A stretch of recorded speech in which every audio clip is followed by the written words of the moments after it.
ಸ್ನೇಹಿತರೆ, ಇದು ದೂದ್ ಸಾಗರ್ ಅನ್ನೋ ಒಂದು ಜಾಗ ಉಜ್ಜಯಿನಿನಲ್ಲಿ ರಾಜ ವಿಕ್ರಮಾದಿತ್ಯ ಅವರು ಆಡಳಿತ ಮಾಡ್ತಾ ಇದ್ದಂಥ ಜಾಗ ಇದು ನಾವು ಚಿಕ್ಕ ವಯಸ್ಸಲ್ಲಿ ಕೇಳಿರ್ತೀವಿ. ವಿಕ್ರಮ ಮತ್ತು ಭೂತ ಅನ್ನೋ ಒಂದು ಇದರಲ್ಲಿ ಒಬ್ಬ ರಾಜ ಭೂತನ್ನು ತಗೊಂಡು ಹೋಗ್ತಾರೆ ಅಂತ ಚಿಕ್ಕ ವಯಸ್ಸಲ್ಲಿ ಕೇಳಿರ್ತೀವಿ.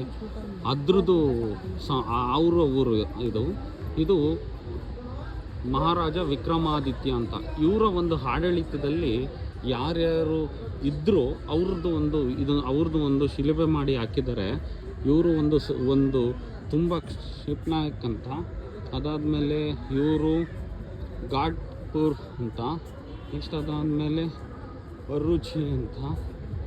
ಅದಾದಮೇಲೆ ಇವರು ವರಾಮಿರ್ ಅಂತ. ಅವರ ಒಂದು ವಿಕ್ರಮಾದಿತ್ಯ ಅವರ ಆಡಳಿತದಲ್ಲಿ ಇದ್ದಂಥ ಮಂತ್ರಿಗಳು ಇವರೆಲ್ಲ ಇರ್ತಾರಲ್ಲ, ಹಾಗೆ ಇದು ಇರೋದು.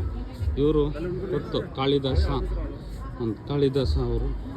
ಇವರು ಧನ್ವಂತರಿ ಅವರ ಒಂದು ರಾಜರ ಆಡಳಿತದಲ್ಲಿ ಇದ್ದಂಥ ವಿದ್ವಾಂಸರು ಇವರೆಲ್ಲ ವಿದ್ವಾಂಸರು ಎಲ್ಲರೂ ಯಾರ್ಯಾರು ಇದ್ದರು ಅವ್ರದ್ದೆಲ್ಲರದು ಒಂದು ಶಿಲೆ ಮಾಡಿ ಇವತ್ತು ಉಜ್ಜಯಿನಲ್ಲಿ ಹಾಕಿದ್ದಾರೆ. ಇದನ್ನು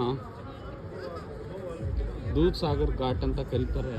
ರಾಜ ವಿಕ್ರಮಾದಿತ್ಯ ಅವರು ಆಡಳಿತ ಮಾಡಿರ್ತಕ್ಕಂಥ ಜಾಗ ಇದು. ನೋಡ್ಕೊಂಡು